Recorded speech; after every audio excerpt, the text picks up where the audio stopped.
Assalamu alaikum, que la paix soit avec vous. Ces deux prédicateurs musulmans ont une annonce solennelle à nous faire en ce jour au sujet de la grande nation d'Ismaël, prophétisée en Genèse 17:20, où Dieu il dit à Abraham: je t'ai aussi écouté concernant Ishmaël. Voici, je le bénirai et je le ferai porter du fruit et je le multiplierai extrêmement. Il engendrera 12 princes et je le ferai devenir une grande nation. Qui sont aujourd'hui les descendants d'Ishmaël qui forment cette grande nation selon nos deux prédicateurs musulmans? Nous allons le découvrir dans la suite.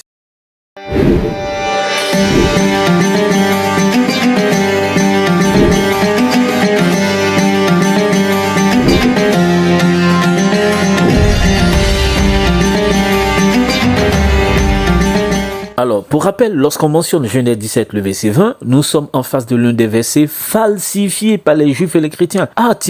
Ce verset, lui, ne semble pas être falsifié et il est même revendiqué par de nombreux musulmans comme une preuve de l'annonce prophétique de Mohammed dans la Bible. Il s'agira donc pour nous de découvrir avec nos deux prédicateurs l'identité actuelle de cette grande nation issue de la descendance d'Ishmaël et des 12 princes qu'il a engendrés. Les détracteurs de l'islam veulent coûte que coûte, vaille que vaille, et maille que maille, écarter le prophète sallallahu alayhi wa sallam de la cause de l'apostolat.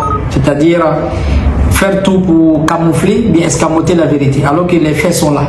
Donc je vais faire juste une explication sur la vie des Arabes, bibliquement parlant, n'est-ce pas?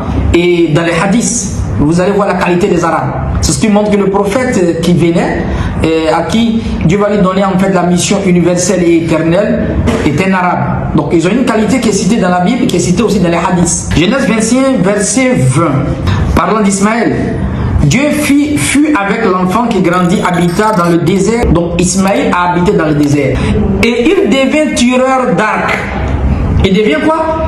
Tireur d'arc. Suivez cette qualité. Le fait de tirer à l'arc, ça c'est connu des Arabes, c'est la qualité des Arabes. Nulle part ailleurs. Si vous voyez des prophéties qui parlent de tirer à l'arc dans la Bible, dans le Coran, ou bien dans les récits extra-coraniques, c'est-à-dire dans les hadiths, ce sont les Arabes. Je reprends Genèse 21, verset 20 à 21, on parle d'Ismaël qui est le père des Arabes. On parle d'Ismaël qui est le père des Arabes. Donc pour notre oustaz Aziz Khan, Ismaël est le père des Arabes et les mentions qu'il appelle des prophéties de personnes qui tirent à l'arc dans la Bible sont selon lui une caractéristique des Arabes. En conséquence, la prophétie de Genèse 17:20 trouve son accomplissement avec les Arabes, avec la nation arabe de laquelle est issu Mohammed, qu'il considère comme étant le dernier des prophètes. Toutefois, non seulement le fait de tirer à l'arc dans la Bible concerne aussi bien les Hébreux, les Babyloniens et d'autres peuples, ce n'est pas là le point de notre argumentation, mais il y a aussi le fait que son coreligionnaire, l'imam Mokhtar, n'est pas d'accord avec lui sur l'idée ou la session selon laquelle la nation arabe est issue d'Ismaël. Dans Genèse 21,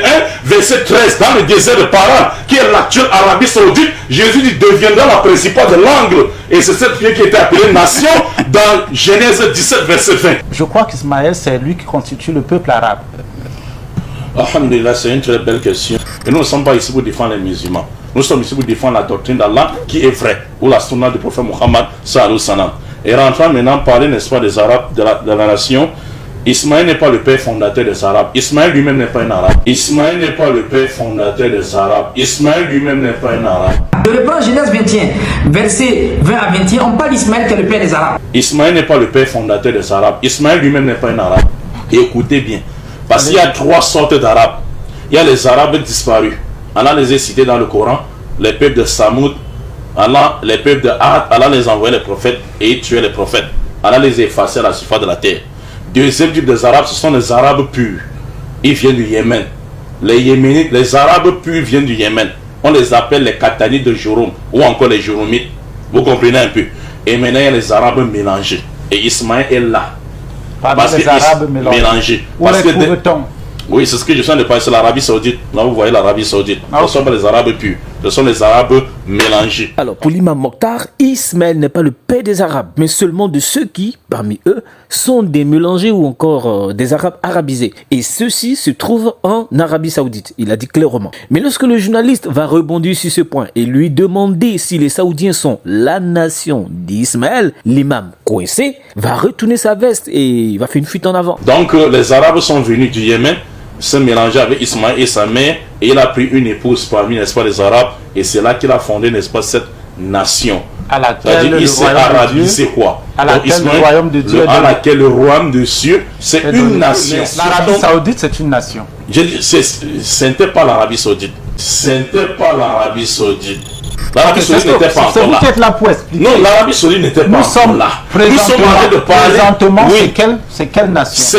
C'est la nation, ceux qui sortent d'Ismaël, quoi. C'est la nation, ceux qui sortent d'Ismaël, quoi. Non mais attends imam, ils sont où les descendants d'Ismaël, les Arabes mélangés? Ils sont où? Et Ismaël est là. Parmi Parce les que Arabes mélangés. Où Parce les que trouve-t-on? oui, c'est ce que je viens de parler, c'est l'Arabie Saoudite. Là, vous voyez l'Arabie Saoudite. Ah, Ce ne ok. sont pas les Arabes purs. Ce sont les Arabes mélangés. L'Arabie Saoudite, c'est une nation. Ce n'était pas l'Arabie Saoudite. C'est la nation, ceux qui sortent d'Ismaël, quoi. Bah l'imam il ne sait plus sur quel pied danser. Une chose est sûre, ceux qui sortent d'Ismaël sont les Arabes mélangés ou arabisés et non l'ensemble des Arabes. Reste à savoir où ils se trouvent et comment ils sont devenus la grande nation prédite en Genèse 17-20. Ah, mais attendez, il y a Aymen du collectif El Enfia qui semble avoir la réponse. Et ça, c'est encore une fois la réalisation de Genèse chapitre 17 verset 20 où l'Éternel, il prophétise, il annonce à Abraham que Ismaël va devenir une grande nation qui sera multipliée à l'infini, à l'infini, à l'infini. Cette nation-là ne peut être que l'islam. Cette nation-là ne peut être que l'islam. Donc si on comprend bien ce propagandiste musulman, l'islam ou les musulmans de la Guinée, du Sénégal, de l'Afghanistan, du Tchad, de la France, de la Suisse, etc. ce sont des Arabes mélangés, descendants d'Ismaël. Ah bon? Bah dans ce cas, ils sont sortis de quelle tribu parmi les 12 tribus d'Ismaël? Il faudra beaucoup de crédulité pour avaler une telle cocasserie. Quoi qu'il en soit, il faudra aller vous consulter pour nous dire si la grande nation sortie d'Ismaël et de ses 12 princes sont les Arabes en général ou uniquement les Arabes mélangés ou arabisés qui sont en Arabie Saoudite selon l'imam Mokhtar ou encore les musulmans qui n'ont aucun lien biologique avec Ismaël. Barakallahu fikoum.